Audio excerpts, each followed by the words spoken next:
Parker. I am the Adult Service Librarian at the Robeson County Public Library. I am here with Mr. Hector Miray. Thank you so much for coming today.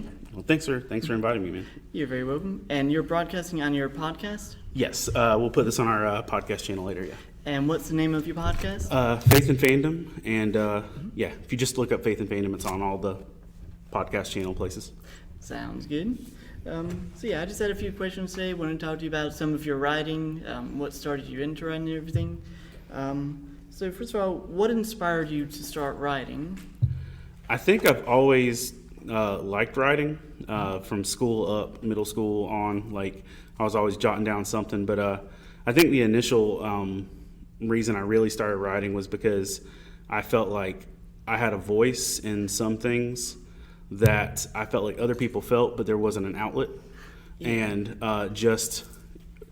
you can't just walk up to people and randomly start spouting out ideas, even if you think they share them. So yeah. I figured writing would be the best outlet for it, and that it could eventually find people that wanted to hear it or share it. I get that. What was one of the first things you remember writing? The first things I remember writing was like stuff for like my 11th grade English class. Mm-hmm. We had this teacher that just really promoted us for writing and things like that. I remember, like, as dorky as it is, writing a poem about this girl I had a crush on in like my English class, and like reading it to the whole classroom, like hoping she'd hear that poem and be like, I love this person now. I hope this poem's about me. And that didn't happen. But that was one of the first things I remember, like, writing specifically. And one thing about writing is it can feel so real because it is real. It's the most real we can be sometimes. Mm-hmm. Are there any authors that you strive to be like? I think as far as that I would want to be like, there's an author named Bob Goff that I really enjoy just in terms of encouragement and the way he connects with people. I also really like a guy named John Acuff who started a whole book series and writing career and speaking career off of making funny tweets and blog posts that he would then turn into books. So he literally just started tweeting, and then his tweets got too long to tweet, and he turned them into blogs.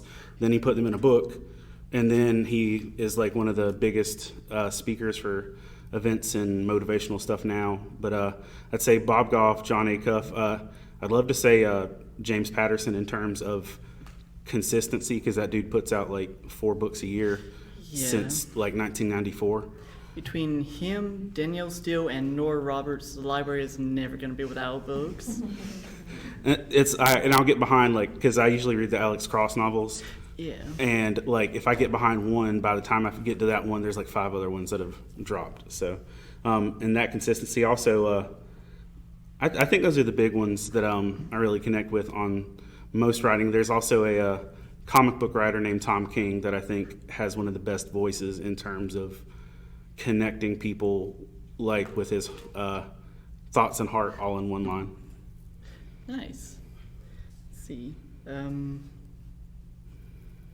So you mentioned when you started writing was when you were 11th grade was one of the main times you remember writing, but what is the first book you published? So the first book I published is called Faith and Fandom, and it was specifically because I was spending a good amount of time in the comic book culture, the Comic-Con culture, and I felt like there was a void there wasn't anything positive spiritually present, like that a lot of the stuff that was there was a lot of stuff people could enjoy, but if there was anyone looking for anything spiritually, they wouldn't find what they were looking for. And I would meet a lot of people in that culture who had questions, who were curious, who were looking for something like that. But in that same time, I knew that if they were looking, they wouldn't find what they were looking for. And that was one of those things I felt like I had a perspective on that I thought could truly benefit somebody, like, even if it was like 1 or 2 people.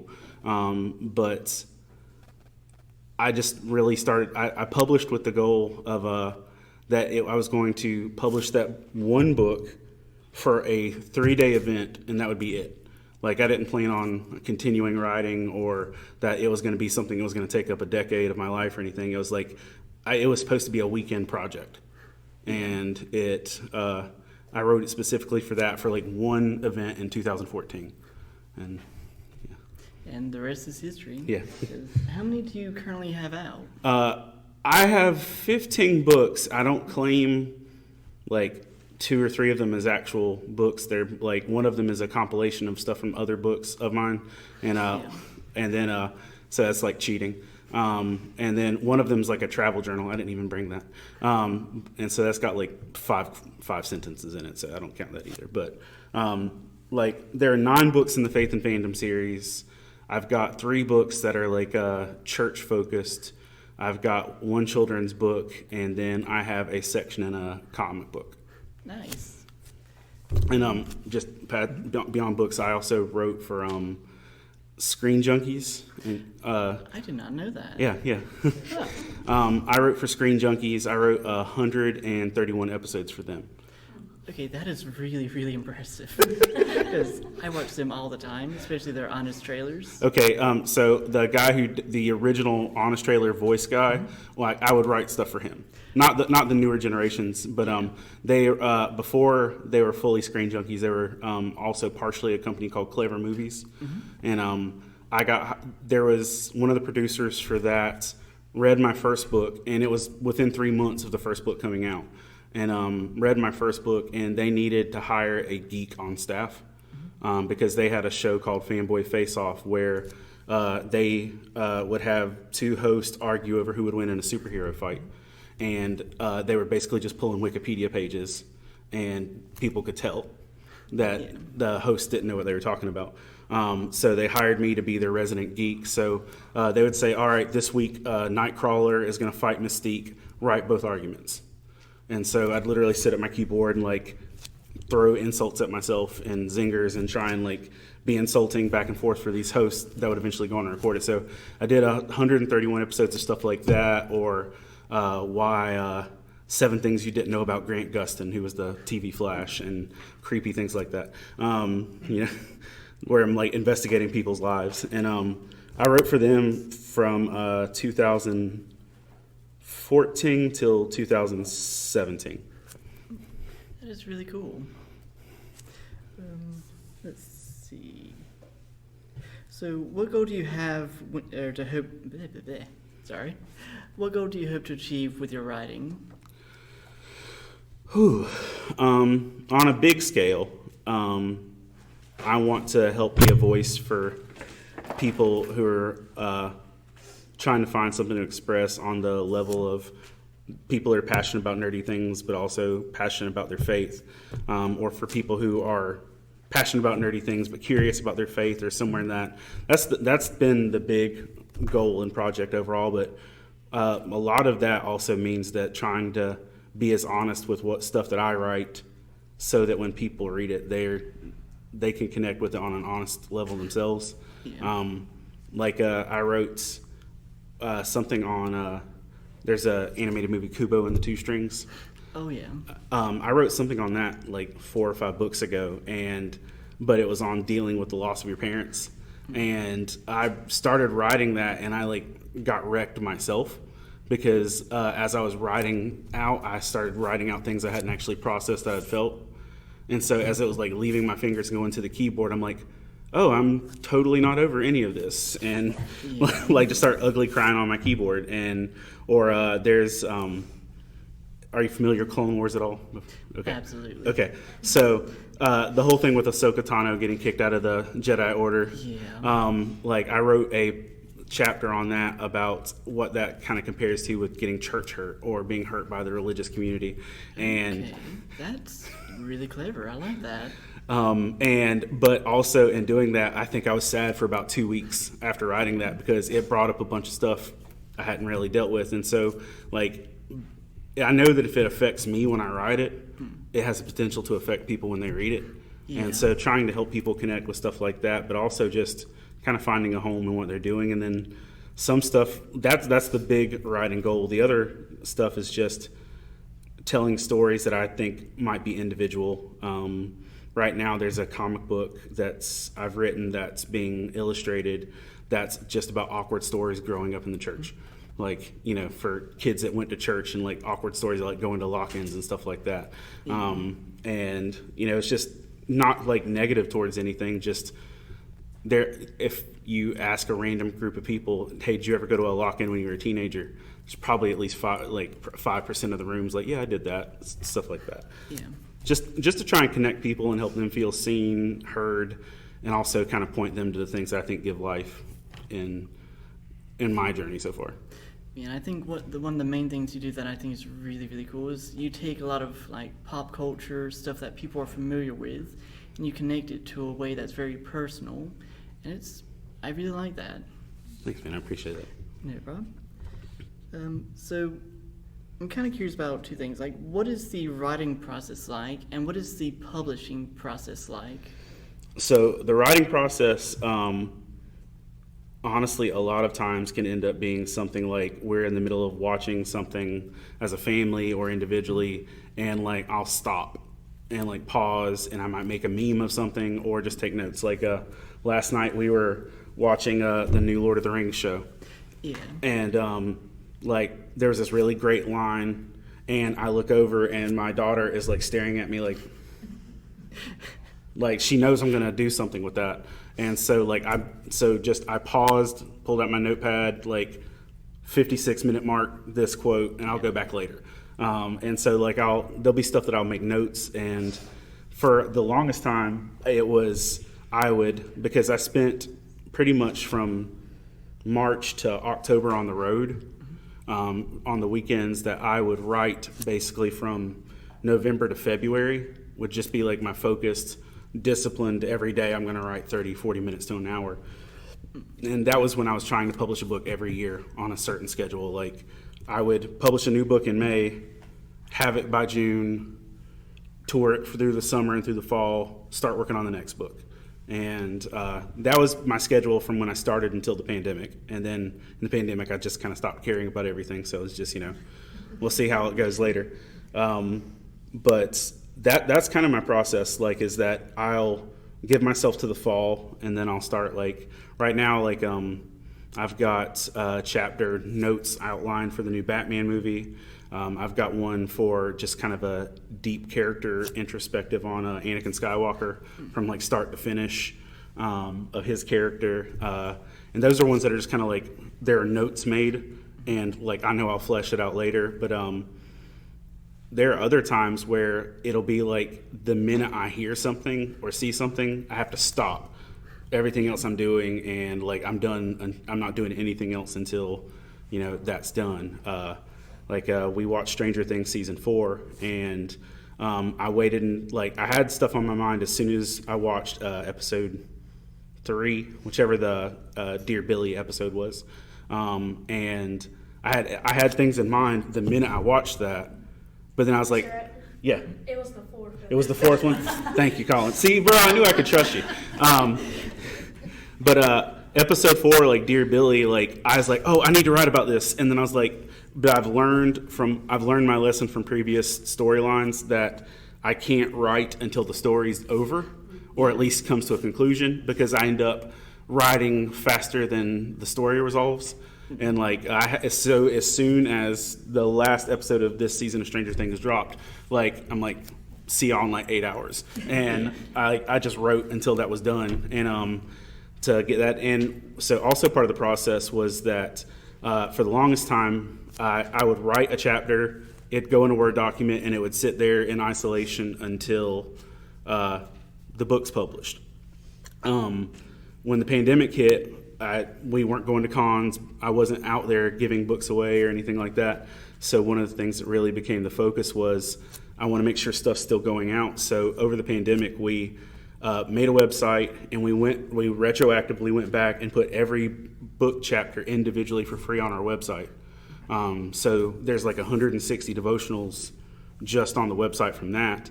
But now when I have a new chapter written, it automatically goes on the website, and an audio version of the rough draft goes out already. So by the time, so I'm technically writing book 9. So by the time book 9 comes out, all the chapters will already be on our website and in audio format. They might be the rough drafts, but that's what's up there. And so that was originally the writing process, but like I mentioned too, that I learned to wait until I'm fully done with the topic, because there was one time I was writing about Legend of Zelda Breath of the Wild, and in that I finished the game, beat it, and then I went to write about it, wrote the whole thing. It was in the publication process, and since I was done writing, I'm like, I'm gonna go back and finish a little extras, the bells and whistles and stuff. And I got some other memories in the game that you were supposed to collect, and it completely changed the story. Yeah. And I realized everything I just wrote in the book was wrong.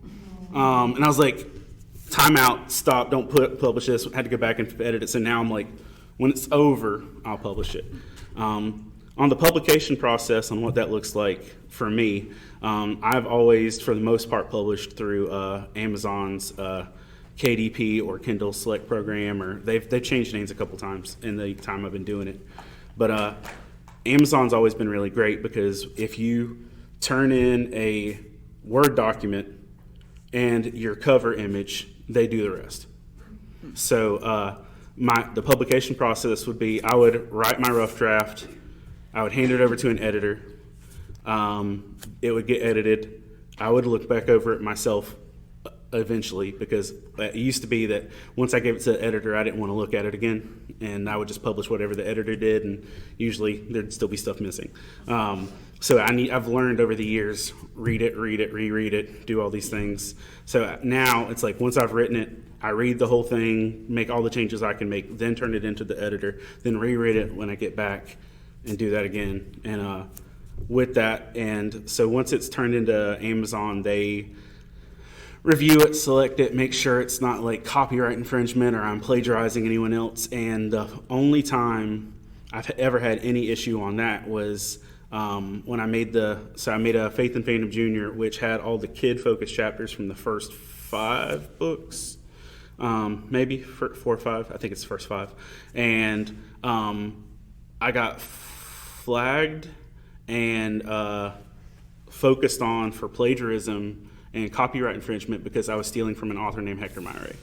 And so, like, they actually filed an injunction and shut down my publication because I was stealing from myself.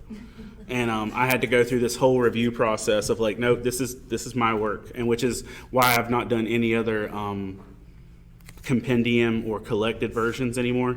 Because somebody's like, put them all together and put them in a hardback. I'm like, that's great, but that's legal issues, and I don't want to deal with that. So that's once you submit it to Amazon, they usually take like 3 or 4 days, and from that point, as soon as it's live, it's automatically loaded to Amazon's website, but then they put it on all the major publishers and stores. Like you can get my books at Walmart and Barnes & Noble and all that stuff. Yeah, for real. They don't like just keep it stocked on the shelf, but a manager can be like, I want this many or whatever else. So, but it's weird when people have like shown me like, hey, look, it's at Walmart. And that's like, I never know where it's being sold. If it's selling somewhere other than me, you get like 30 cents for this commission or per like royalty or whatever. So I don't know where it sells, but the publication process has been really good so far with Amazon, because they, as a self-publisher, almost all of my stuff is self-published. A few of like the comic books not self-published, and I contributed to another book work that wasn't self-published as well. But with that, they're one of the best ones for working with that, because a lot of self-publishers will want to charge you by volume. Let's say if you write your book, we'll give you your book for $5 a copy if you buy 500 copies. And I would just straight up tell you, no independent author needs 500 copies of their book up front, because that's going to last you for like 30 years. Unless you have something amazing take off, that's, and I didn't know that. So like with my first book, I ordered 200 copies out the gate, and it didn't take as long as I thought, because I was on the road a lot, and that helped. Right. No, that's been pretty good. I've had a good relationship with them overall through everything, and they've promoted me, and I think with that, 4 of the books have been Amazon bestsellers. and so that's been cool. But like, I don't know how that fits into the grand scheme of other bestsellers, but like on Amazon they've been bestsellers and stuff, or a few of them. Yeah, and I do know that Amazon's been pretty good for like new authors and specifically self-published authors. Yeah. So, yeah. I think My friends would send me screenshots and stuff of, hey, like I went to go buy Attack on Titan and it recommended your book or something like that. So it's been pretty good. Hey, grab my plug out of the backpack, please. And but yeah, it's been a good publication process. that's good. What is the best way to market your books, or do you usually just... Oh, you're good. You're good. Sorry. What do you usually do for when it comes to marketing your material? I am not good at marketing them online. I don't really do a big push for online sales because that's never been really a good response for me. For me, honestly, the best marketing for my books is just being on the road at cons and stuff. Yeah. And thanks, Rosa. Because one of the things I've seen the most is just being present and being consistent at Comic-Cons has been the best outlet for me. Now, I know that doesn't work for everybody else's stuff. Yeah, I'm just going to nudge it over. Yep, that's good right there. Thank you. Yep. Y'all are fantastic.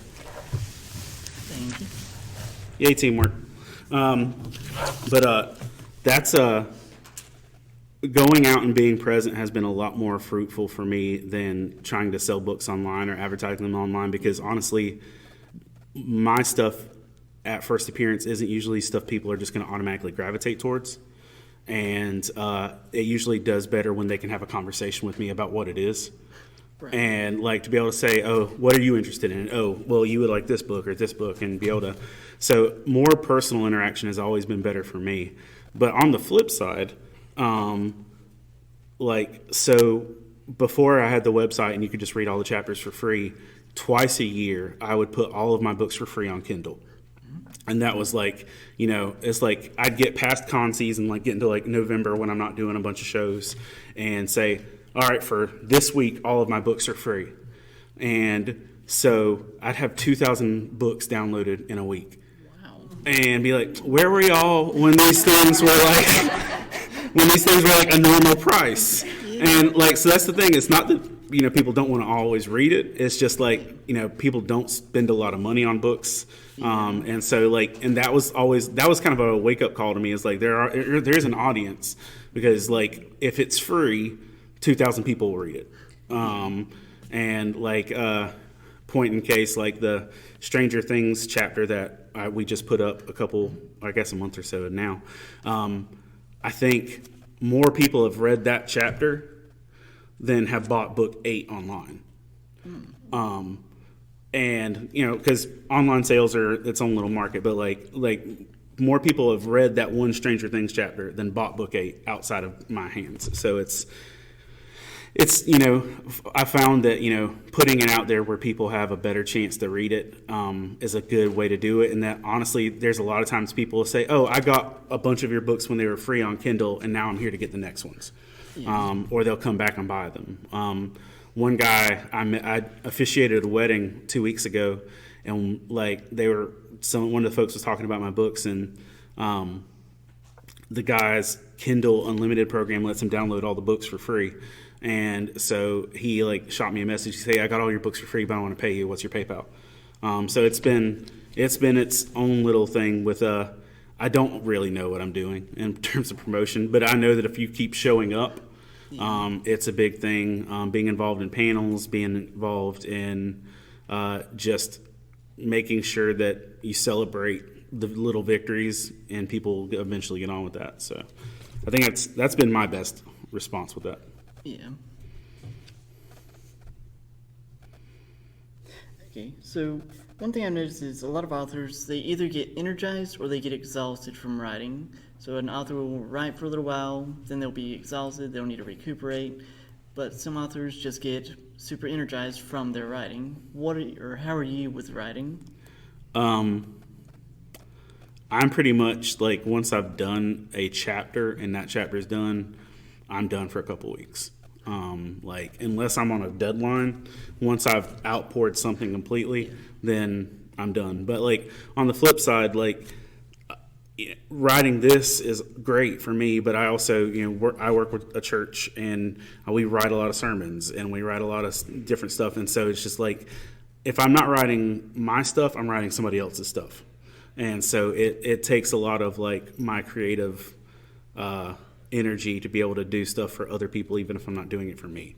But generally speaking, once I've done a chapter for me would be usually about 3,000 words. And when I'm done with that, I'm done for a couple weeks. But then over the pandemic, I was writing for the Robesonian every week for a year. And they were calling them Sunday school lessons, but it was like a little devotional they wanted in the newspaper. And I did that every week for a year. And so I found that when I was doing that, I wasn't writing for me or for this, because I was like, once I'd write for them, I'm like, oh, no, that's all I had. I'm done. Yeah. Makes sense. So, sort of in line with that question is, what is your kryptonite when it comes to writing? What is something that just stops you dead or keeps you from writing? My time schedule, honestly. I keep myself pretty busy, and I also have family and obligations and stuff that kind of goes along with that. And hold on just one second. Where's Carmen? Bathroom. Okay. Just as speaking of kid relationships taking focus, that, trying to keep everybody else's schedules and church schedules and ministry schedules and stuff like that doesn't allow it. And, if I don't put writing time on my schedule, I won't write. Unless I get to a boiling point where I've got something in me, I got to get it out. But usually when it comes to a slower season, like say November or December or something like that, I'll take 3 hours a morning for one day a week. I like to say Mondays. I'll spend 3 hours on Monday, and I'll go sit at Panera and just write there, and that'll be my only focus. Like I told the manager at Panera, I've written 4 books sitting in the same booth at Panera since they've been there. Panera is really nice. I used to go there pretty often while I was working at Walmart. Okay. It was a good way to just get away from Walmart. Let's see. So how do you handle writer's block?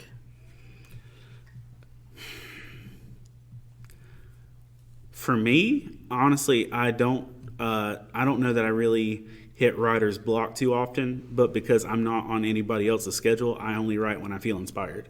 Right. So that means that if I'm not, I can go a long while.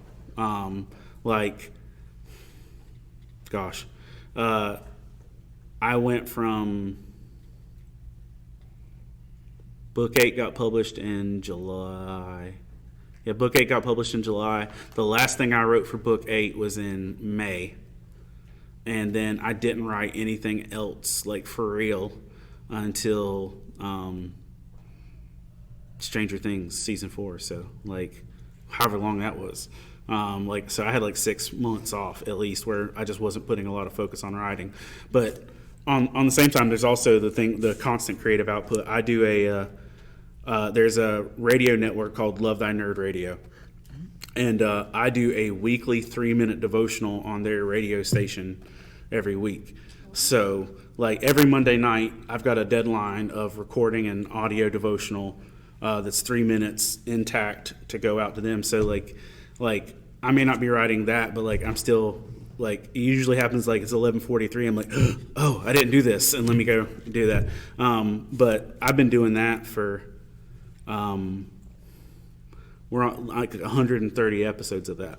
Wow. So that's there's been a lot of those that have gone out. So just little bursts even with that. So I write for that, not just based on pure inspiration, but the stuff that I actually want to publish and want to write for myself, I only really write when I feel inspired anyway. So it helps with that. Yeah, honestly, I think that is a good way to counter writer's block. Write when and what you want, instead of having specific deadlines, specific do this, do that, then. Yeah. I like that. Um, Describe your writing space, like where you go to write. What is it like? I literally go to the walk in Panera. There's two booths that are like mid-sized booths. I sit the one closest to the kitchen, and I face the window. But like I'll go to Panera. I'll take some noise canceling headphones, big cushy ones, so it's not hurting my inner ears, and I'll put on like a instrumental soundtrack and of something, or like piano versions of pop songs or something like that, just something without lyrics. And I'll have my notes and just go from there. I'll drink some coffee when I take a break, check my emails, go back to it. That's for my scheduled writing time. That's the space I usually go to. There's also plenty of times I'll just pull a laptop out and squat some random space, and I've got this one thing I want to write out. Yeah. Right now I'm not currently writing on anything new, but I'm editing a work that is going out, and like usually I'll just schedule 20 minutes in my work day to just like poke at that for a minute. But generally speaking, coffee, noise canceling headphones, something instrumental, and turn my phone on airplane mode is a big way to do it. Sounds good. Do you ever consider writing under a pseudonym, like an alternate name? Yes. Because my name means something to different people. Like if you throw my name out at a Comic-Con, they're like, oh, that's the Jesus guy, or that's the, like my name carries a certain weight in certain areas. And if I ever wanted to write something that did not fit in the parameters of that, not necessarily that it's like sketchy, but like at the same time, I don't want that tied to that. Like, this is, this idea is copywritten. Don't take it. So like, I've been wanting to write an anthology horror series, based on the graveyard in the center of town.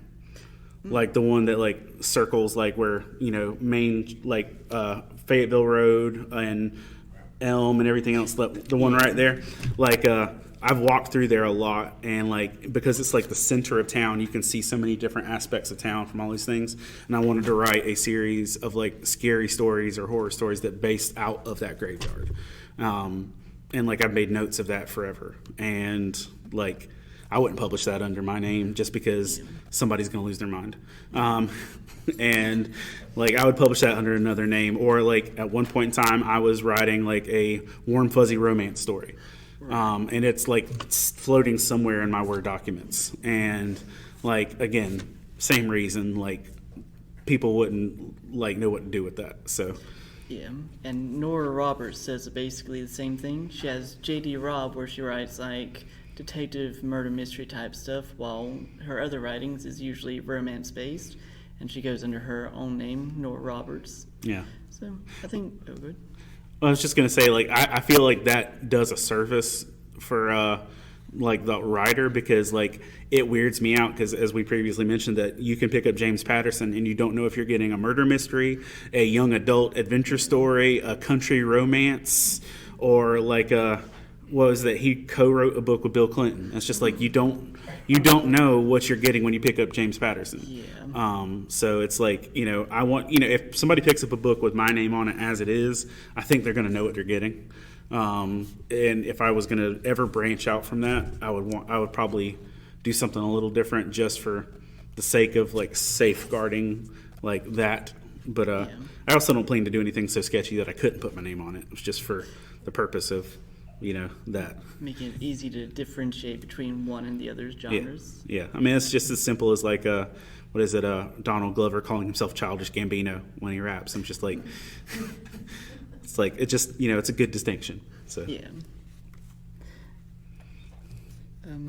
What is the most difficult part about writing for you?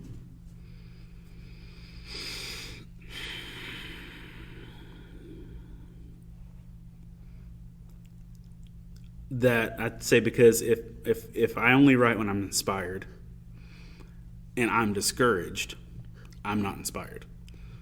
So if the rest of my life is discouraging, if I'm not emotionally stable in relationships or work, or just as the world is depressing, like it's hard for me to feel inspired to write, because like I feel like inspiration is like when you rise above your circumstances to like tell something, and if you're bogged down under your circumstances, it's hard to actually have something to say. So I'd say that's because if I'm writing from my heart and my heart is heavy, it's hard to actually give more than that. Yeah. And I would say that because, like, you know, when I'm on a schedule for like writing for the radio show or the newspaper or, you know, the screenwriting and stuff, I can churn that out and, you know, not fake it, but, you know, like I can squeeze that out because it's a little bit. But if I'm going to write something genuine, like, you know, I think I have to be in a place where I'm emotionally stable or enough to write it, or unless I'm writing about being emotionally unstable, and then that's easy.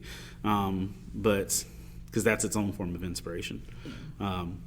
But yeah, I'd say that's because it's attached to who I am as a person, so it's harder to just throw stuff out when it's not that, when I'm not in the best place.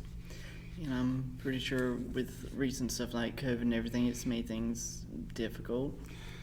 It's made things harder, and like it's, you know, a lot of times as well, it's like, you know, I'll hit a point, like people that have spent time with me at cons and stuff have heard me say, oh, this is the last one I'm done. After this one I quit. After this it's over. And like I've been saying I'm quitting since the first book, and it's not really worked out, but like I think I get really knocked down. And so book 7, I wrote most of that pre-pandemic, but it was going to be published May of 2020. So the book was basically done. But March came, the world kind of went, and I was like, well, I'm not going to put a book out here in the middle of all this. And, but like, it had a whole different intro of like, you know, I'm burned out, I'm tired, I can't do this anymore. 2019 about killed me. And, you know, thanks for being a reader. I'm out. Peace. And, like, I had this whole long-winded I quit speech at the beginning of book 7. And then the pandemic happened, and I calmed down for a bit. And then, like, I went to go publish book 7. I was like, oh, let me fix this intro real quick. And you know, it's just one of those things of, like, writing is great when it's an extension of you. And what you have to give, but if you don't feel like you have anything left to give, you don't have anything honest to put out there. And and so the pandemic didn't help, but it did actually help in some ways. I had a better year in 2020 than I did in 2019, but that was because I was made to be still for a minute. So yeah, I'd say that. Yeah. That makes sense. So how did publishing your first book change your writing process, or did it? It did. Publishing my first book taught me to be patient, because I was in such a hurry to get it out there, because I'd never done anything and actually saw it actually go to fruition like that I just wanted it out there. So when I turned it into my editor, and at that point in time my editor was a just graduated English major that was teaching his first year of high school English. And I was like, all right, edit this bad boy. Let's go. He handed me corrections. I'm like, I'm sure it's great. Publish. And like I didn't even look at it twice, like after he handed it back to me. And then so it's like 9 years later, I'm like, ugh, every time. Like, so like I'll set up my book display and I won't put book 1 out there, like at cons. And they're like, where's book 1? I'm like, you don't want book 1. You don't need to start with that one. Go to this one, or jump to the one that has more stuff. And like, I'm literally regretting 9 years later the mistakes of like not taking time to edit it properly. Yeah. And at the same time, I could take the time to go back and do it, but like, I just also would rather focus on stuff moving forward. But because I'm at the point now where I can't carry every book I've written to every show. I just don't have the money or space. But that definitely taught me that I need to learn to be patient, that if I'm going to put something out there that's worth it, then I need to make sure I'm patient enough to give it the best effort, because I would have a lot less regrets about book 1 if I had taken time to be a little more patient with its publication. Yeah. But a lot of people, they always go back to their first content, the first thing they created, and they see that they've made a lot of growth since then, and it's always hard to look back at the first. But even if you do rush it, even if you do something, it's getting it out that's the important thing. And you've grown so much since that first one. So it's hard to say to be proud of the first, but it's always really great to be proud of the first because you can only ever go from there. Yeah. And it weirded me out. About 8 months ago, somebody sent me a message and said, "Hey, I've read all your books now, and your first one's still my favorite one." And I'm just like, how dare you? I was like offended by that, but I'm like, also thanks. But I was like, because the first one I want to say is the first one's 90 pages. The newest one is 304, and it's the difference of like 19,000 words and 56,000 words. And I'm like, how dare you? Like that little one first. But it's also, I know for a fact that I've gotten way wordier, and because I will yammer on when I'm writing now, and I'll be like, just like throwing out every thought that I have, where the first one's like, here's a sentence, goodbye. And so but you can tell a difference, but that was the big thing, is it taught me to be patient, and actually that being patient was worth the process.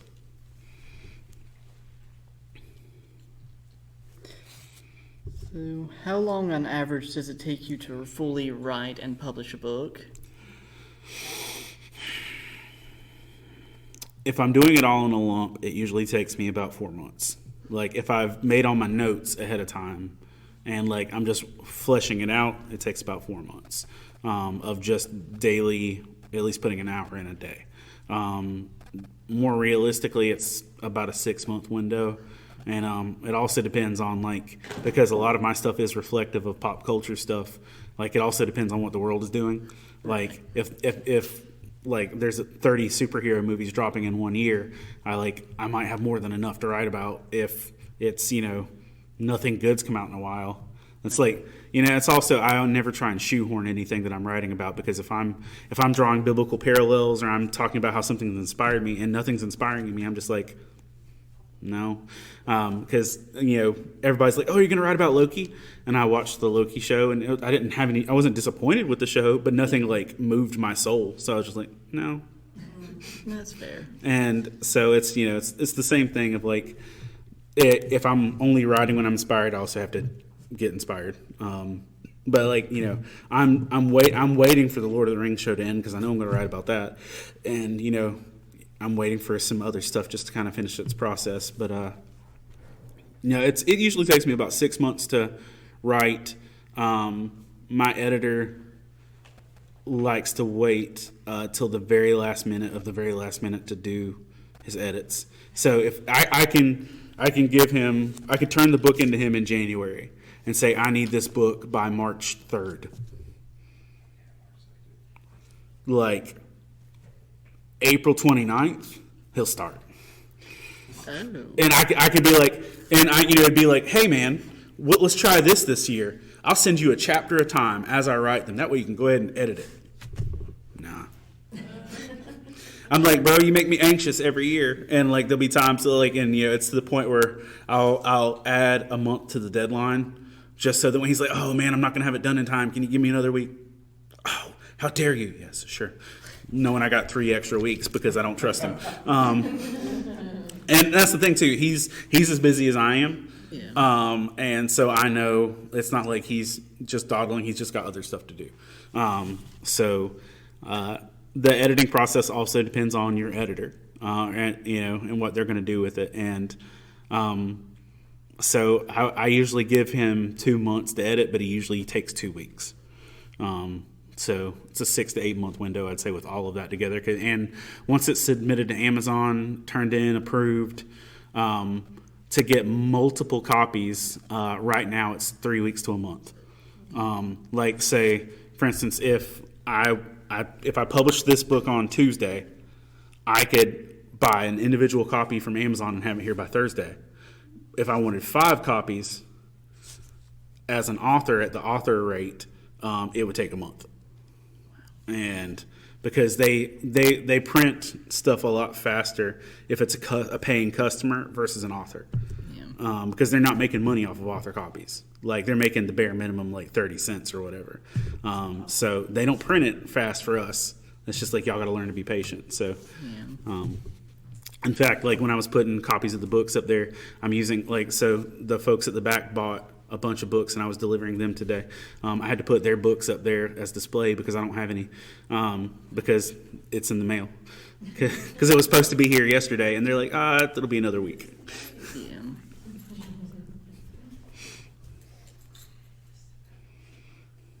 All right, so are you friends with any other authors? Yes, this has made this whole experience, and especially being the con circuit, has put me in connection with a lot of authors. In fact, I'm at least acquaintances with some of my favorite authors. I'd say I'm friends with some of them, but like I also don't want to say everybody I meet's my friend. But like the guy Tom King that I mentioned that writes some of my favorite comic books and stuff. He's responsible for WandaVision, like the core story that they based it on and everything else. Like we've sat down and had conversations about my books and his books and stuff like that. And, that's just cool to me. But basically everybody that I've read comic books by, I've met through this process and at least got to talk to. I've got friends that are authors that are good friends. I officiated the wedding of a guy that makes comic books for recently that I only knew from Comic-Cons, and I've gotten to meet some other authors in the process, and we bounce each other's ideas off of each other, and it's been a good road. But I'd probably say actual friends, I've probably got about 8 or 9 author friends that I've made through this whole process, and I've met a lot more. But yeah, that's really cool. Okay, so if you could tell your younger writing self anything, what would it be? Be patient. Read it again. I'd be cryptic. I'd give one post-it note that said "read it again," and just so with that. But that's, I think, being patient and reading it again would be the biggest thing. And with that, but also just honestly, patience would be the biggest thing. Like everything else I would say stems from that, is just learning to be patient with myself and with other people and with the process, because when I've rushed it, or when I've rushed for to manufacture an outcome, is usually when I find myself most frustrated. Yeah. And I think being patient's been the biggest thing. So what are you currently working on? I'm loosely working on Faith and Fandom 9. Like, I've got a few chapters in the works with that, and it'll move at its own pace. So I'll probably have one out for the summer, depending on how the rest of the year goes. I did spend a year writing those individual weeks for the Robesonian, and I'm currently editing all of those into a book to publish. It'll just be a devotionals of it'll be a newspaper-themed devotional. I don't know what it's going to be called yet, but that's coming out. I'm 70% of the way formatting and editing that. So it's whenever I sit down and do it. I've got a comic book that is being illustrated now. That's the one about growing up, awkward church stories. And I've got another book in development with a illustrator out of Colorado that is kind of a slice of life superhero relationship story, kind of like a superheroes dating from TikTok type situation. That'd be actually really interesting. Okay, so here's the elevator pitch. A supervillain gets on TikTok and does a thing where she's saying, "Oh no, I hope a superhero doesn't stop me." And so a superhero actually gets on TikTok and does a TikTok pretending to stop her, and they don't know that they're actually a superhero and a supervillain. And so they start chatting. They thought they were just goofing around on TikTok, and then they find out, "Oh, you're legit a superhero." And they're like, "Oh no, I should totally arrest you." And goes from there. So that's being developed right now. And the church comic book is being done specifically because there's a comic book publisher called KeenSpot. And KeenSpot is this award-winning publisher that specializes in doing eclectic stories. Like, they don't want DC and Marvel stuff. They want stuff that random people will find interesting. And so they're looking at my awkward church story comic book as something they want to publish but I've got to give them a completed first issue Right. for them to say, okay, here's X amount of dollars, make it happen continually. So the artist is doing the rough draft of that now, and they're waiting on us to do it. They haven't given us a deadline, but they're waiting on it. So that's what I'm working on right now. Oh, so the first issue is youth groups and how awkward that is. The next issue will be youth mission trips. Then it'll be camp. Then it'll be college ministry, and it's just going to be like different timelines for 6 issues. I'm definitely going to read the mission trips one. And they're all loosely based on really weird stuff that's happened in my growing up. So yeah, it's in there. Are you on social media, and can your readers interact with you through social media? Yes, I'm on basically all the social medias at Faith and Fandom for Facebook, Instagram, and Twitter. I don't use Twitter a lot. I'm on TikTok, but it's not really book associated, but you can still interact there. But Facebook and Instagram and stuff like that, constantly, you can always interact there. And finally, what tips or advice do you have for anyone that wants to get into writing? Don't do it alone. Build yourself a team of people you can trust, and when they fall through, build another team. Don't because nobody's going to care about your projects the same way that you do. Right. And even if they care for a season, that season will end, and you need to find the people to, when that season ends, don't give up. Find the next people for the next season.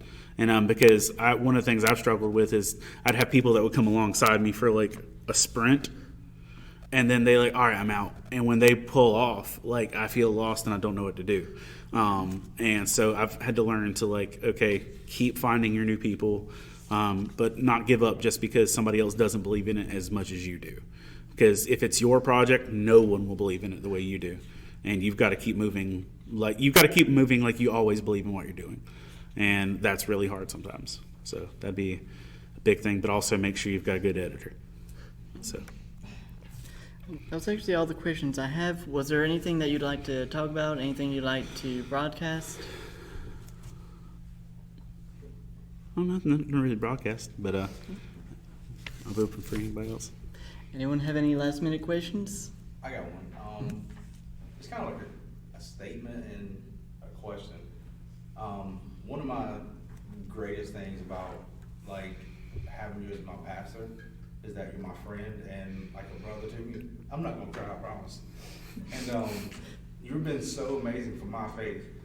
Just watching you at cons, I've seen times where people would say and do things. I'm just like, I would get like upset, and you would just like shrug it off, and you were the Hector I always knew you to be, and that's amazing.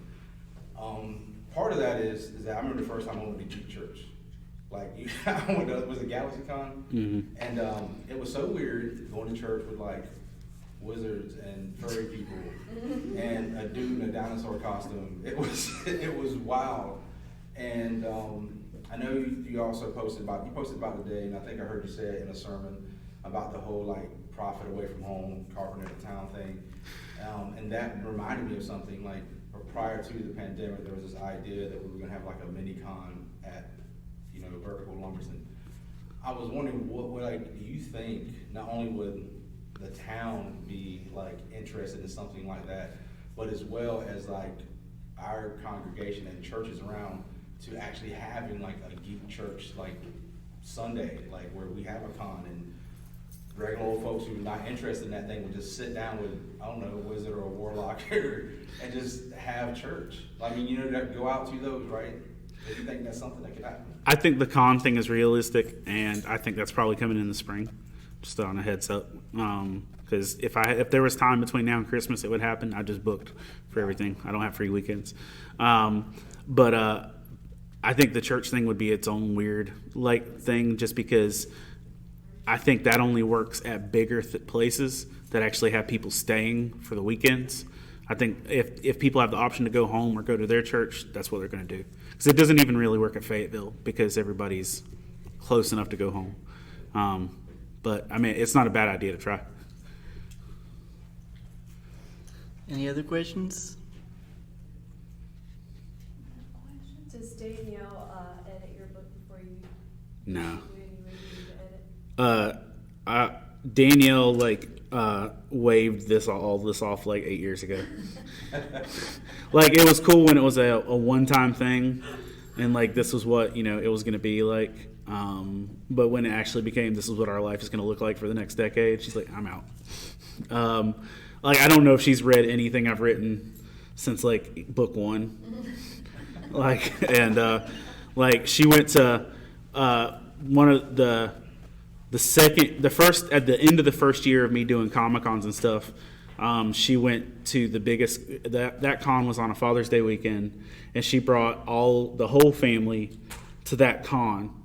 Like, Carmen was in the stroller, the others were like 6 and 4 or something like that. She walked into the biggest con in the state. She's like, this isn't for me.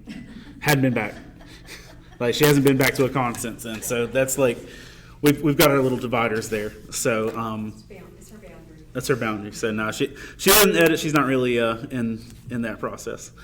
But I also don't train her medical students on things. So like we've learned our boundaries with that. So How did it feel like, not just as an author, but as a parent, when you were recording the audio for it, Can I Still Wear My Cape? that was honestly like a really fun process. I was super proud of Carmen because she she did like the audio. When she did the audio for that, she went all in and she took my critiques to heart. And I was like, all right. And it was just literally like, I'm sitting on the floor. She's got the microphone up here. And I'm like, all right, I need more R. And she's like, huh? R. And like, it was a good process, but like the finished product was like actually hearing the audio of it was a really good thing. And what's crazy is I've had people in the Comic-Con world that heard the audio of it who've said, oh, your daughter did way better than you. And I'm like, thanks. And they're like, we hear you talk all the time. We're dead to it. And they're like, but she did a really good job. So, getting to involve her has been a really good process, because getting to have my kids be involved in different parts of the whole book, author, con thing has always been a good situation. Which leads me to my question. So, growing up, very similar to your family, with 3 girls and a very different dad who just marched to the beat of his own drum. None of my friends had dads like ours. We wrote songs. I mean, they were not published, but copyrighted. I mean, it was like a thing. We would drive the extra 100 miles to see this or that, and he loved comic books, and so whereas in their house everything matched and was home interior, our house had guitars on the walls and his favorite places and 10 signs, and it was just very eclectic. I mean, that's just what it was. So growing up that way, and especially us being older now, we look back and we're like, we had the best life. Like, I feel bad for the other people where they just like the regular dads that just went to work and their houses had home interior, everything matched. So do you hope that your girls will follow in your footsteps, whether it be writing or Comic-Cons or, church, or is that something that you want? I notice you have them with you a lot at these events. Mm-hmm. So obviously you include them like our dad included us in all of his stuff. At this point, my kids are already cooler than me. Rosa and Bella are already actually both published authors for different things. I don't know the full details of the titles of what they did, but it's a thing for students where they submit their works and they're chosen out of however many hundreds. And you were both state thingies this year. So they're both multiple time published for Rosa and Bella. Carmen's like just getting into that, but with like competitive dance and different stuff like that. But I honestly don't care if they invest much in the nerdy stuff. I hope that they've already had more of it than the average muggle, and but there is times where I'm really proud, where I'll walk by and I'll see the little things that they've adapted, or how they respond to stuff. But I also know what it looks like when a parent tries too hard to push something. Sure. So I'm like, I really like this. Do you want to be a part of it? Even today, their mom's at a wedding. So I asked right before he got a car, I was like, is anybody not wanting to come? Bella's like, I don't want to come. And I said, why? She's like, well, I want to stay at the house. I'm like, that's not a good enough reason. I was like, but that's the thing. It's just like, I don't want to force them to stuff. And usually when I'm traveling, doing in cons and stuff, I'll always say, does someone want to go to this week or whatever else? And usually like they take their pick, or if I know I'm taking a big trip to a big show, I'll try and make sure at least one of them gets to go to one of those each year. But like, you know, it's the same way with church and stuff like that. I want to show them where I'm at, what I'm passionate about, and let them make that choice. But they're already cooler than me, and I couldn't be more impressed with who they are as people. So, Is there anything that you love, absolutely love, you found out that your kids just don't like it? that's a better question for y'all. Is there stuff I love that y'all hate?